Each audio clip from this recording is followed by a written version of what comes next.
Pada hari ini kita akan sambung lagi kita punya Riyadhus Salihin oleh Imam An-Nawawi dalam bab Al-Muraqabah.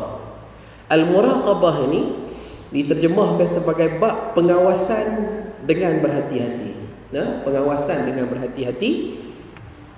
Allah sentiasa memerhati dan mengawasi setiap umat manusia yang hidup di atas dunia ini. Oleh itu mereka hendaklah sentiasa berhati-hati dan membuat pertimbangan yang wajar ke atas setiap perkara yang akan dilaksanakan. Umat Islam di dalam kehidupan sehari-hari adalah dikehendaki berpandukan ajaran Islam agar tercapai matlamat hidup yang mulia, iaitu untuk menjadi hamba Allah yang bertakwa. Maksudnya apa? Muraqabah ini adalah merasakan diri kita ni diawasi oleh Allah Subhanahu Wa Taala. Allah ni dia boleh awas, dia boleh tengok kita, dia boleh menilai perbuatan kita. Tetapi dalam kata Al-Quran antara lain kita kata Allah Ta'ala menugaskan malaikat. Para malaikat yang kata kita tahu di belah kanan pun ada, di belah kiri pun ada, duk tulis segala amalan kebaikan kita dan juga amalan keburukan kita, raqib dan juga atid di sana. Kemudian muraqabah ini juga berarti kita duk rasa macam, kata macam mana, kalau tuan-tuan perempuan yang bawa kereta, ada tempat kita nak laju, ada tempat kita nak pelan, ada tempat tak boleh laju kita nak laju, ada tempat tak boleh pelan kita nak pelan. Kadang-kadang kita kata itulah bila bawa kereta, bawa motor, bawa lori ni macam itulah. Tapi katalah depan tu kita duk perasan dah, kita duk mak dah ada polis depan tu. Kadang-kadang bukannya kereta polis, nampak kereta hitam sikit berhenti pun kita dah rasa lain macam lah. Tengok-tengok ada kereta hitam rosak, bukan polis. Tapi bila kita nampak polis tu, kita awas, kita buat elok-elok, bawa dengan had laju yang elok. Ya, kalau kita kata nak kata corner kanan, bagi signal kanan, elok saja masuk. Tapi kalau tak ada polis tu, mungkin kita pun jadilah macam-macam. Jadi rempit tu lagu dalam TV tu. Dan mungkin perempuan tuan-tuan orang kata mungkin tak buat lah. Tapi itu maksudnya merasa diri diawasi. Maka bagi Allah Subhanahu Wa Taala, walaupun tak nampak, dia ada pengawas-pengawas dia. Mata dan telinga bagi tentera-tentera Allah ni duk ada dan kita mengawasi kita pada tiap-tiap masa. Tuan-tuan boleh bayanglah macam seolah-olah kita kata ada kamera yang duk ambil gambar kita. Kamera ni bateri tak habis-habis, duk ambil saja. Daripada kita celik mata sampai kita pejam, masa kita pejam tu pun dia ambil juga. Bukan dekat benda yang nampak, benda tak nampak dalam hati, dalam kata kepala otak ni pun dia tangkap juga. Kamera ni, video ni, gambar ni dia ambil ke semua. Dan gambar inilah juga yang akan ditunjukkan di Yaumil Mahsyar, di padang mahsyar nanti. Sebab tu salah satu daripada nama Allah Subhanahu Wa Taala adalah As-Sattar. As-Sattar berarti yang melindung. Sebab apa nama Allah salah satunya adalah As-Sattar?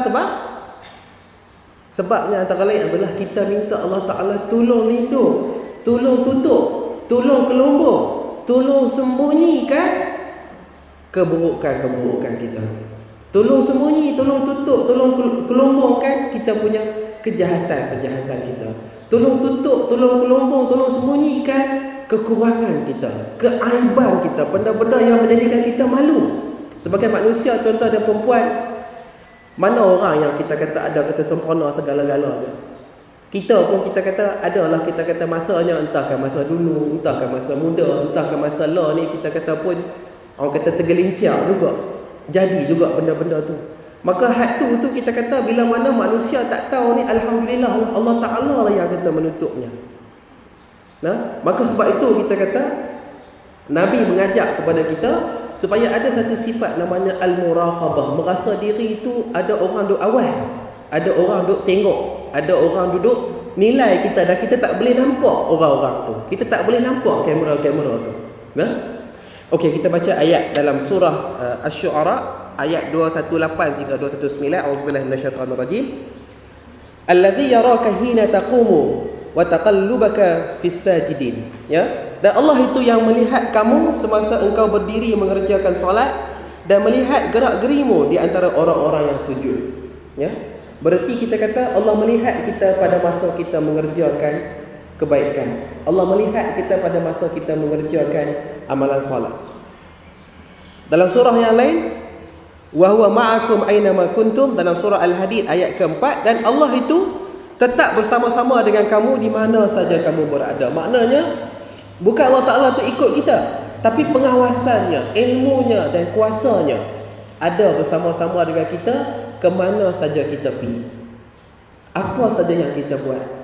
Kita buat amalan yang baik, alhamdulillah. Kita buat amalan yang tak baik pun, kekuasaan Allah itu, ilmu Allah itu ada bersama-sama juga untuk menilai. Kita kata hak ni padan tak padan, terpakai ke tak, misalnya. Nah, dalam ayat yang lain, innallaha la yakhfa alaihi syai'un fil ardi wala fis sama'. Sesungguhnya Allah itu tidak tersembunyi kepadanya sesuatu pun yang ada di bumi dan juga yang ada di langit.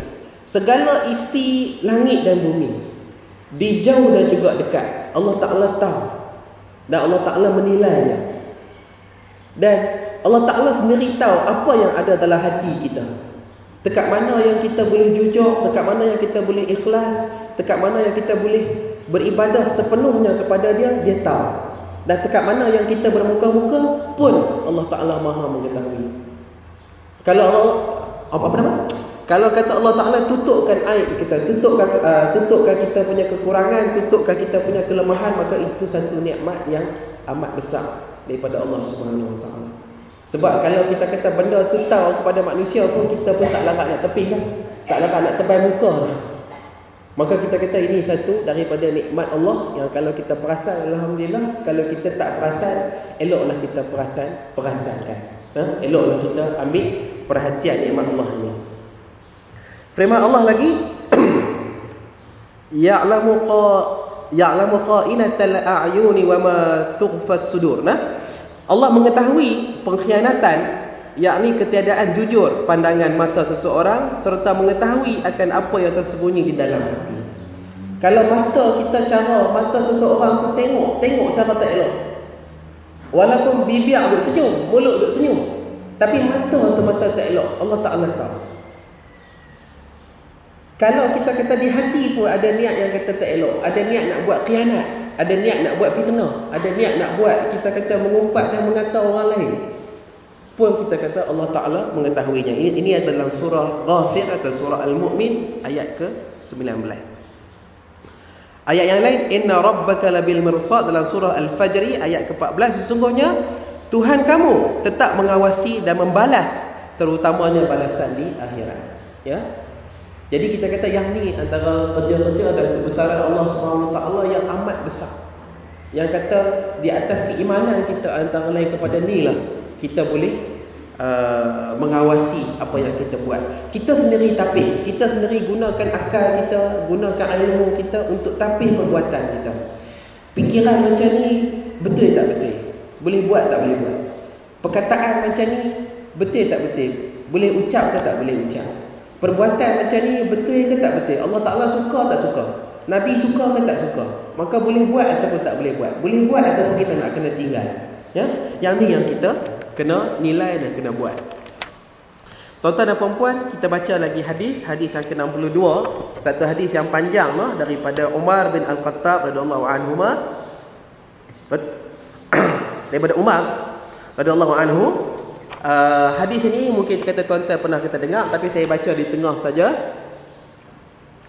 Fa akhbirni anil ihsan, qala an ta'budallaha ka'annaka tarah, fa in lam takun tarah fa innahu yarah. Nah, jadi cerita panjangnya adalah pada satu hari malaikat Jibril mari jadi dalam bentuk seorang lelaki, bajunya putih semua, tapi rambutnya hitam ke semua, janggut bisainya hitam ke semua, pakaiannya sangat bersih, tidak ada tanda-tanda dia sudah berjalan dalam satu perjalanan jauh di padang pasir. Jadi dipendekkan cerita, dia mari jumpa Nabi itu dengan menyamar sebagai seorang manusia, akhirnya dia pun tanya, beritahukan kepadaku mengenai ihsan. Ya. Sabda Rasulullah sallallahu alaihi wasallam, hendaklah kamu menyembah Allah seolah-olah kamu melihat dia. Dan jika kamu tidak melihatnya, sesungguhnya Allah tetap melihat kamu. Nah, jadi kalau kita misalnya mengaji ataupun duduk dengar syarahan, katakan ustaz-ustaz seperti Ustaz Husin ni. Kalau kata tuan-tuan perempuan ingat dia, Ustaz Husin kalau mengajar, dia bukan rukun iman, rukun Islam. Dia 3, rukun iman, rukun Islam, rukun ihsan. Dia kata rukun iman 6 kata perkara, rukun Islam 5 kata perkara, rukun ihsan ni 1 perkara saja. Beribadah kepada Allah seolah-olah Allah Ta'ala melihat kita. Dan kalau kita tak boleh melihat Allah, kita tahu kata dia duk tengok kita. Ya. Jadi kita kata yang tu antara lain itu yang dikatakan sebahagian daripada muraqabah. Rasa Allah Ta'ala duk tengok kita, duk kita nilai kita. Dan memang pun akhirnya dia akan memberikan pahala dan dia akan memberikan nikmat dalam kubur. Dia yang akan menerangkan titian sirat. Dia yang akan memudahkan kita melintas, dan dia akan mempercepatkan urusan hisab di padang mahsyar, dan dialah insya-Allah yang akan memberikan kita rezeki dan memasukkan kita ke dalam syurganya. Nah. Baik, hadis yang ke-63. An Abi Zarin Jundub bin Junada wa Abi Abdurrahman Muaz bin Jabal radhiyallahu anhuma an Rasulillah sallallahu alaihi wasallam qala ittaqillaha aitama kunta وأتبع السيئات الحسنة تمحها وخالق الناس بخلق حسن رواه الترمذي وقال حديث حسن. Maksudnya daripada Abi Zar Jundub bin Junada dan Abu Abdurrahman Muaz bin Jabal radhiyallahu anhuma, 2 orang sahabat Nabi ini, daripada Rasulullah sallallahu alaihi wasallam sabda baginda, bertakwalah kamu kepada Allah di mana saja kamu berada, dan ikutilah kejahatan dengan kebajikan, nescaya kebajikan itu akan menghapuskan kejahatan, dan bergaullah dengan sesama manusia dengan akhlak yang mulia.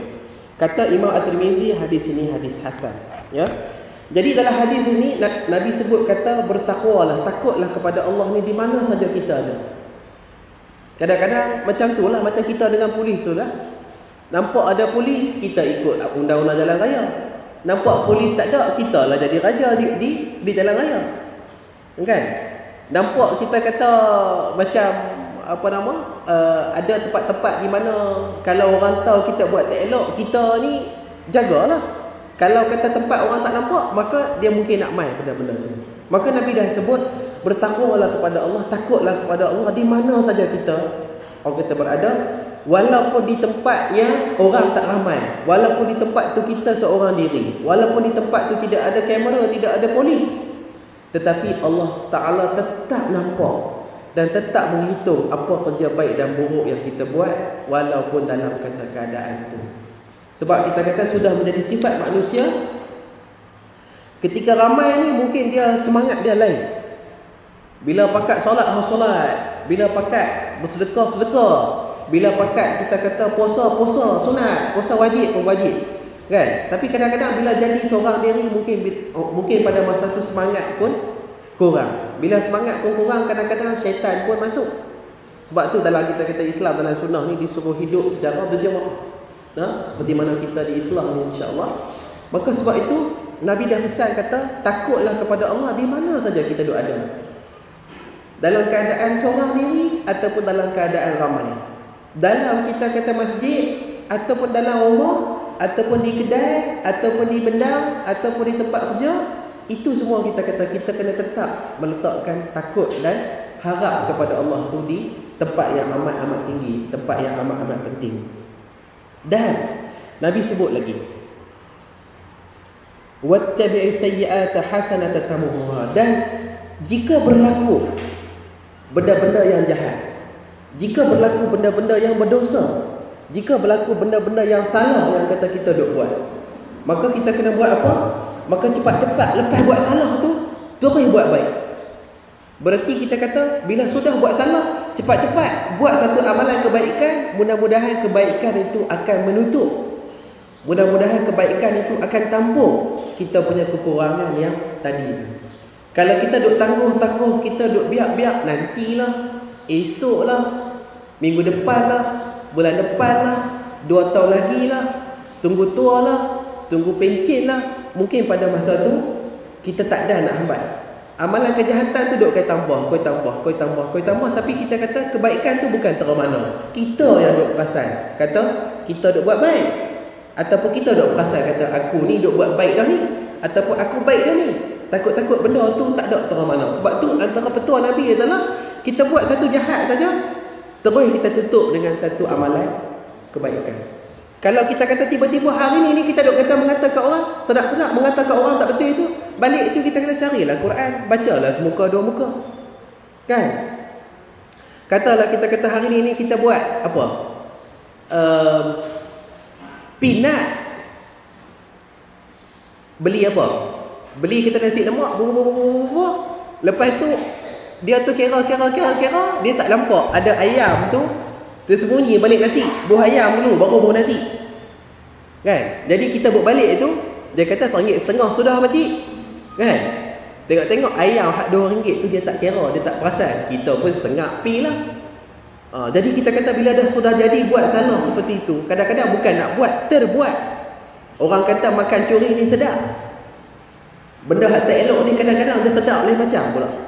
Jadi sebab tu, kalau ada apa-apa cepat ambil pula duit kita kata banyak tu, kalau tak boleh bayar bagi kat dia, kita kata sedekah balik pada jalan Allah, niatkan pahalanya untuk orang yang tadi tu.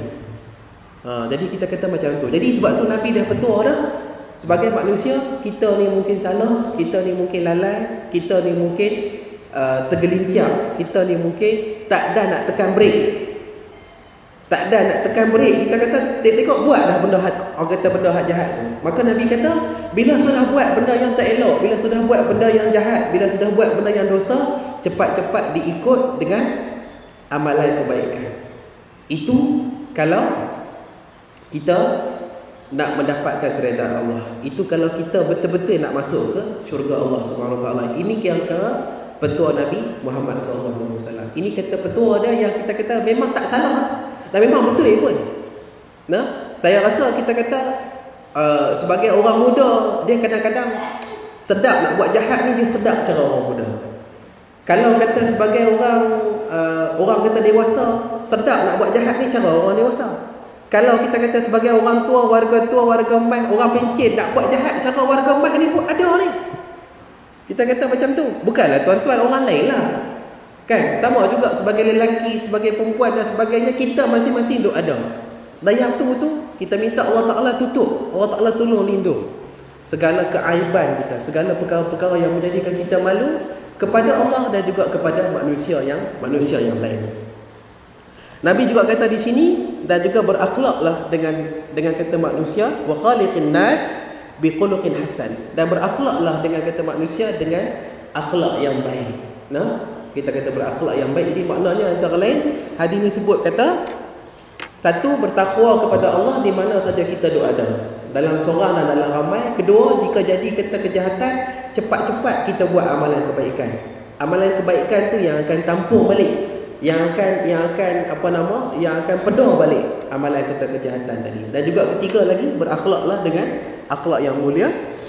Pengajaran hadis, kita dikehendaki bertakwa kepada Allah walau di mana kita berada. Yang kedua, Allah sentiasa mengawasi segala perbuatan hamba-Nya secara terang atau secara tersembunyi. Yang ketiga, sesungguhnya amal kebajikan dapat menghapuskan kesalahan dengan syarat dosa itu tidak diulangi lagi. Ini kita kata para ulama lah tulis. Dan kita hendaklah berakhlak dengan akhlak Islam, termasuklah mengenai hubungan sesama manusia. Tuan-tuan dan puan-puan, ini salah satu daripada hadisnya. Sepatutnya kita ada satu lagi hadis yang ke-64, tapi sebab panjang saya baca hadis yang ke-65. Hadis yang ke-65 ini menyebutkan daripada sahabat Nabi bernama Anas bin Malik, yang menyebutkan bahawa sesungguhnya kamu, wahai manusia, mengerjakan perbuatan yang pada pandangan kamu ianya lebih halus daripada bulu roma. Padahal kami di zaman Rasulullah SAW mengira perbuatan itu di antara perkara-perkara yang mencelakakan, yakni dosa besar, dikatakan al-mubiqat, iaitu yang menghancurkan atau membinasakan, riwayat Al-Bukhari. Maksud hadis ini adalah seorang sahabat Nabi orang kata bernama Anas bin Malik. Dia sebut atau dia mengulas atau dia perhati keadaan manusia pada zaman dia.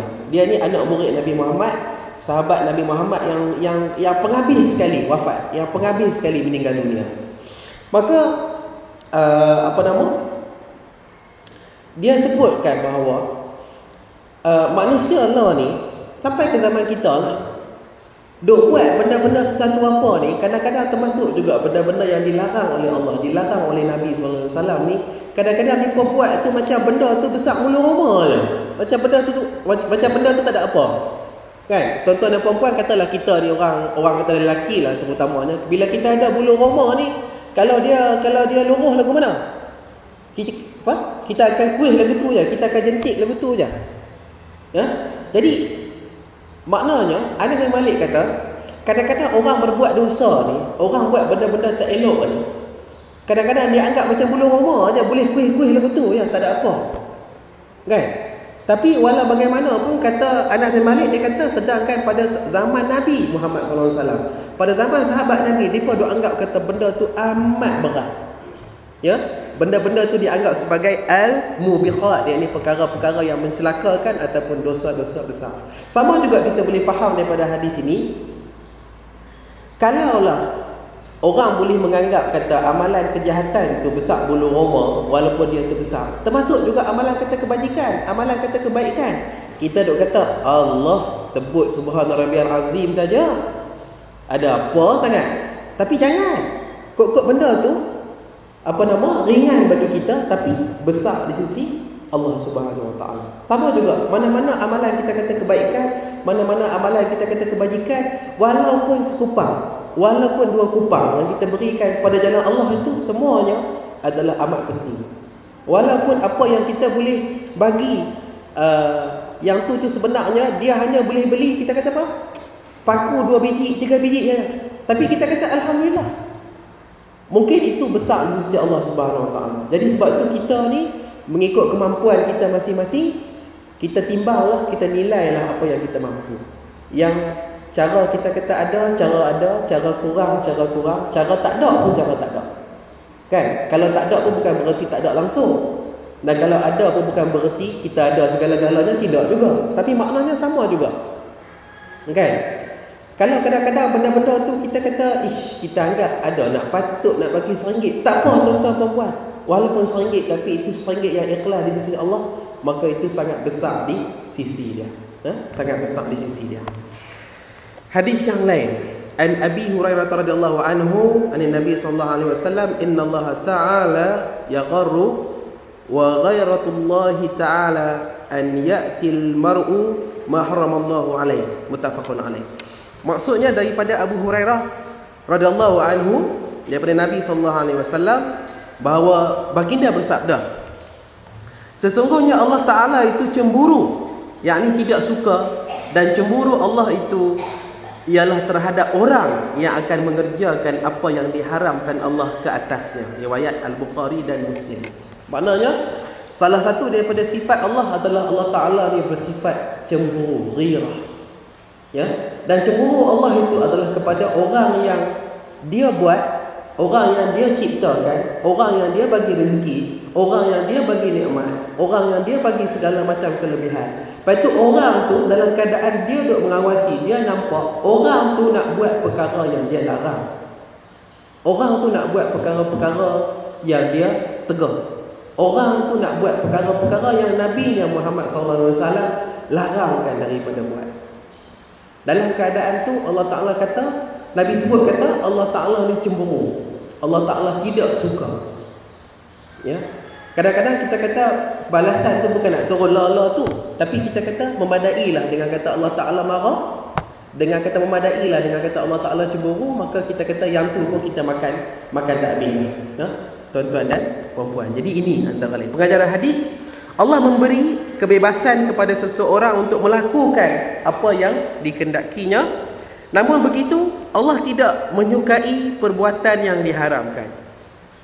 Yang kedua, perasaan benci, yakni tidak suka kepada perkara yang dilarang oleh Allah adalah satu sifat yang juga mulia. Kalau Allah Ta'ala juga tidak suka kepada larangan-larangannya dilanggar, untuk orang duk bantah juga, untuk orang duk buat dahagi juga, untuk kita mengerjakan amalan-amalan kejahatan. Begitu juga kita suka kepada seseorang bila dia cinta kepada Allah, dan kita juga benci kepada seseorang tu bila dia melakukan amalan-amalan yang dibenci oleh Allah Subhanahu Wa Taala. Yang itu asas kita dalam akidah kita Ahlussunnah wal Jamaah. Tuan-tuan dan puan-puan, kalau kita tengok lagi misalnya, ada lagi hadis yang lain. An Abi Ya'la Shaddad bin Aus radhiyallahu anhu, an Nabi sallallahu alaihi wasallam qala al-kayyisu man dana nafsahu wa 'amila lima ba'da al-maut wal 'ajizu man atba'a nafsahu wal 'ajizu man atba'a nafsahu hawaha wa tamanna 'ala Allah. Rawahu Tirmizi wa qala hadis hasan. Qala at-Tirmizi wa ghairuhu minal ulama ma'na dana nafsahu hasabaha. Daripada Abu Ya'la Shaddad bin Aus radhiyallahu anhu, daripada Nabi sallallahu alaihi wasallam, sabdanya, orang yang bijak, orang yang cerdik, orang yang pandai, orang yang bijaksana ialah orang yang mengambil berat tentang dirinya dan beramal untuk matinya. Ya, dan sedangkan orang yang lemah itu ialah mereka yang menurutkan hawa nafsunya, sedangkan dia bercita-cita untuk menjadi hamba yang diridai Allah. Ini hadis riwayat At-Tirmizi. Katanya hadis ini hadis hasan. Kata At-Tirmizi dan juga para ulama yang lain, makna dana nafsahu ialah orang yang mengambil berat tentang dirinya. Maknanya apa tuan-tuan dan puan-puan? Maknanya dalam hadis ini bahawa dalam hadis ini Nabi memberikan satu sifat untuk dikatakan cerdik, untuk dikatakan pandai dalam sunnah Nabi ini, untuk dikatakan bijak dalam Islam ini, untuk dikatakan hebat dalam kata agama kita ini adalah antara lain, dia hidup di dunia ni, dia buat amalan dan amalan tu dia kira siap dah. Aku di akhirat ni macam mana. Kalau amalan banyak ni boleh masuk syurga dah. Kalau amalan banyak ni masuk syurga tu sampai dekat mana? Kalau masuk syurga untuk jadi jiran pada Nabi Muhammad, apa pula cara dia? Ya, memang kita tahulah daripada hadis yang lain, siapa yang kata di dunia ini dia mengaji, dia berilmu, dia beriman dan dia beramal dengan sunnah Rasulullah, maka insya-Allah dia masuk ke syurga. Dia akan duduk di syurga Al-Firdaus dan dia akan berjiran dengan Nabi Muhammad sallallahu alaihi wasallam. Yang tu ada dalam hadis yang lain. Jadi sebab tu kita kata, Nabi sebut kata orang yang al-kayyisu, orang yang bijak ini adalah dia di dunia ni dia rancang dah. Dia dah plan dah. Kita pun tahu kan, kita kata kalau kita nak buat rumah ni, kita kena himpun duit banyak mana, cari tukang hak mana hak baik, tukang mana hak lari. Kalau benda-benda simen, pasir, apa mahal nak beli tang mana. Jadi kita duk rancang belaka dah. Jadi akhirnya katalah dalam masa 5 tahun, 3 tahun, 1 tahun kita mau rumah kita siap. Maka kita kata macam tu juga. Dengan kekuatan, dengan kita kata kemampuan yang kata Allah Ta'ala bagi pada kita ni, Nabi sebut kata orang yang bijak adalah orang yang boleh rancang. Dia nak masuk syurga ni dengan amalan apa? Dia nak buat apa? Apa yang mudah bagi dia? Apa yang ada bagi dia? Lagu mana dia nak gunakan semua nikmat Allah itu untuk mengambil tempat dia, untuk menempuh tempat dia, mengambil tiket dia untuk masuk ke syurga Allah Subhanahu Wa Taala. Itu yang dikatakan kayyis. Ya, jadi buat amalan di kata dunia, kita tak nampak di dunia ni, tapi di akhirat nanti, dalam syurga nanti, di situlah kita akan kelih. Sebab tu mungkin kita kata ada baiknya lah kita nak kena mengaji. Kalau kata syurga tu kita mau rumah dalam syurga, apa dia amalan dia? Kalau kita kata syurga tu di tempat yang kita duduk tu kita mau pokok, ada pokoknya, ada hiasannya, ada bunganya, maka apakah bunga-bunga syurga? Apakah pokok-pokok dia? Jadi yang tu tuan-tuan perempuan kita nak kena mengaji. Jadi sebab tu daripada dunia ni kita rancang dah siap-siap. Kan? Apa cara nak bagi mudah dalam kubur, apa cara nak bagi ketika sakaratul maut, malaikatul maut mengambil nyawa kita mudah. Apa cara supaya kita kata kita nak melintasi siratal mustaqim itu dengan cara yang mudah misalnya. Sama juga kepada nikmat apa dalam syurga ni, insya-Allah kalau kita mengaji dengan Quran dan kita mengaji dengan hadis-hadis sahih, insya-Allah kita akan tahu dan kita boleh merancang dekat mana yang kita boleh pergi, dekat mana yang kita mau. Dan kalau kita baca, mungkin sebenarnya ada terlalu banyak cara yang kita boleh buat dan kita boleh mampu buat, dan mungkin bukan semuanya menggunakan duit, bukan semuanya menggunakan harta. Dan orang kata insya-Allah kita boleh cuba insya-Allah.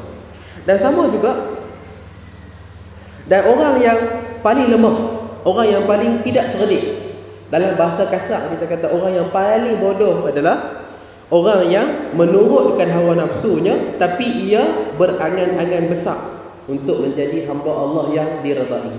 Orang yang tak mau buat kerja, orang yang tak mau kira dosa pahala, orang yang tak mau beribadat kepada Allah dengan sebaik-baiknya, tapi teringin nak masuk syurga, tapi teringin nak mendapatkan keredaan Allah, tapi teringin nak segala-galanya mudah. Macam kita kata dia buat benda-benda yang tak betul pun boleh, tapi dia boleh masuk syurga pula. Jadi kita kata tak boleh lah macam tu, kan?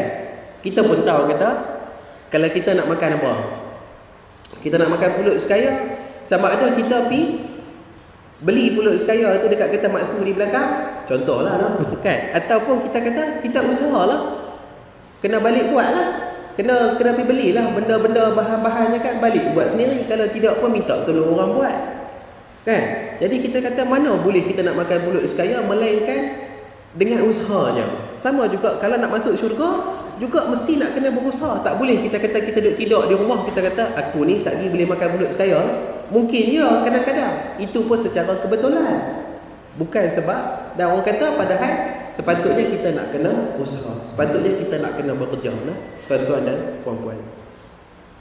Pengajaran hadis, manusia yang bijak ialah orang yang memperjuangkan hidupnya untuk kebahagiaan di akhirat. Kita berjuang di kata dunia, kita berusaha di kata dunia, kita berladang, kita berkebun di kata dunia, dan hasilnya kita nak ambil, kita nak pukul, kita nak irit semuanya di akhirat. Dia macam kita kata kita tanam saham di kata dunia ini, kebaikannya kita nak ambil di akhirat nanti. Dan akal yang dianugerahkan oleh Allah hendaklah digunakan untuk memikirkan persediaan hidup di akhirat. Kita boleh tuan-tuan, kalau kita mengaji dengan betul, kalau kita mengaji dengan elok, dengan cara yang betul, dengan akidah dan manhaj yang kata betul, kita boleh merancang, insya-Allah. Allah Taala bagi tak bagi itu perkara lain, tapi kita boleh usaha untuk mendapat kebaikan di kata akhirat. Besar mana yang kita mahu tu, kita boleh rancang insya-Allah. Dan kemudian kita kata dekat mana mampu, kita boleh usaha. Kemudian wajib bagi seseorang itu untuk mengelakkan dirinya daripada dikuasai oleh hawa nafsu yang akan membawa kepadanya kehancuran dan dirinya dan juga agamanya. Jadi kita kata sama juga, kadang-kadang terlalu banyak angan-angan tapi tak ada buat pun kita kata berat juga. Maka sebab tu kita kata angan-angan ni penting, tapi dia ada had dia, dia ada batas dia, dia ada limit dia. Sama juga kita kata dia tak boleh berlebih-lebihan. Kalau berlebih-lebihan nanti dia banyak perasaan dan dia banyak perasaan, dan dia banyak duk syok sendiri saja. Jadi yang ni lah yang kata kita tak mau. Kita tahu kata untuk beribadat, untuk mendapat syurga Allah, untuk mendapat redha Allah, kita nak kena usaha dan kita nak kena buat kerja-kerja, amal-amal kebajikan yang kata Allah Taala suka. Hadis yang lain, an Abi Hurairah radhiyallahu anhu qala Rasulullah sallallahu alaihi wasallam, min husnil islamil mar'i tarkuhu ma la ya'ni.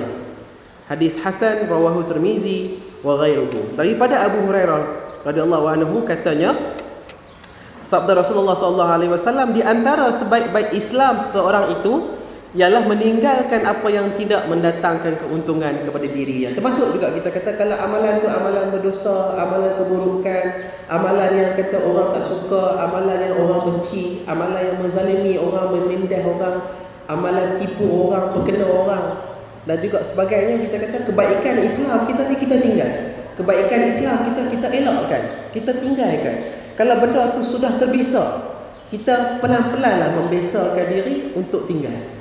Kalau kita benda tu sudah daripada kecil duk buat tapi tak elok, maka pelan-pelanlah kita berjuang untuk tinggalkan dia. Sebab kita kata Allah Ta'ala bagi pahala, tuan-tuan dan puan-puan.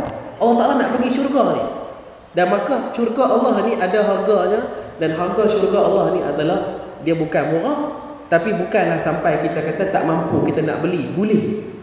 Boleh dengan cara usaha kita, dengan cara ilmu kita, dengan cara keimanan kita, boleh dengan cara yang betul, insya-Allah.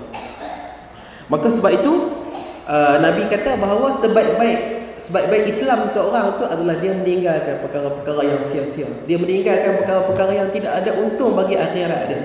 Tidak ada untung bagi untuk mendekatkan syurga kepadanya. Tidak ada untung bagi mendapatkan redha Allah kepadanya. Dia tinggal. Jadi kita kata hidup dia campur tolak darab bahagi kira bicara ni adalah untuk apa cara boleh masuk syurga, apa cara supaya Allah Ta'ala redha, apa cara supaya keluarganya, isterinya, anaknya, cucunya, keturunannya pun, rakan-rakannya pun boleh sama-sama masuk juga ke dalam syurga Allah Subhanahu Wa Ta'ala itu. Jadi kita kata itu antara matlamat hidup orang yang beriman. Pengajaran hadis, Islam menggalakkan kita melakukan perkara-perkara yang menguntungkan dan meninggalkan perkara-perkara yang merugikan. Merugi apa? Menguntungkan akhirat kita. Dunia ni adalah kata jambatan pun penting juga, tetapi yang paling amat terpenting adalah akhirat kita. Ya. Mungkin dalam dunia lah ni banyak orang yang lepas di dunia tapi akhirat dia belum tentu. Kita mau lepas di akhirat dan insya-Allah lepas di kata dunia, tetapi kalau tak boleh, sekurang-kurangnya lepas di akhirat. Dan lepas di akhirat itulah yang paling untung dan paling besar sekali. Kemudian tahap keselamatan seseorang itu dapat diukur daripada sejauh mana ia sanggup melakukan kebajikan dan meninggalkan sesuatu perkara yang tidak menguntungkannya. Pun sama juga kita kata begitu. Lebih banyak kebajikan, lebih banyak kita kata kebaikan yang kita buat, maka insya-Allah lebih selamat kita. InsyaAllah lebih jauh kita daripada kemurkaan Allah, lebih jauh kita daripada api neraka Allah Subhanahu Wa Taala. Jadi kita kata yang tu antara lain, saya pun yakinlah tuan-tuan dan puan-puan, pakcik-pakcik, inilah yang kita cari selama ni. Inilah perkara yang kita hidup. InsyaAllah kita kata bila kata Allah Taala bagi kita hidayah untuk kita mengerjakan kebaikan, inilah perkara yang kita cari. Maka kita kata mudah-mudahan dengan apa yang ada ni, dengan pesan Nabi SAW dalam hadis-hadis ini, dengan kita kata kita kata pedoman Allah dalam kita kata perkara-perkara ni, dapatlah kita berbuat yang paling baik. Ya, kadang-kadang tidak mesti yang paling susah, tidak mesti yang paling mahal, tidak mesti yang paling rumit, bukan macam tu. Sunnah tu bukan macam tu. Ya, ahli sunnah wal jamaah kita kata kadang-kadang amalan dia macam mudah-mudah. Kan? Dia tak ada kita kata yang tu tak boleh, hak ni tak boleh, makan daging tak boleh, makan berdarah tak boleh, tak ada. Tapi kita kata tetap juga kita boleh mencari syurga Allah dengan cara-cara yang diajarkan oleh Nabi Muhammad SAW. Ya, jadi tuan-tuan dan puan-puan, saya rasa tekat ni lah yang dapat kita sampaikan pada pagi ini. Sesungguhnya yang baik itu daripada Allah Subhanahu Wa Taala, yang kurang itu adalah daripada kekurangan ilmu saya sendiri. Saya serahkan kepada pengurusi majlis.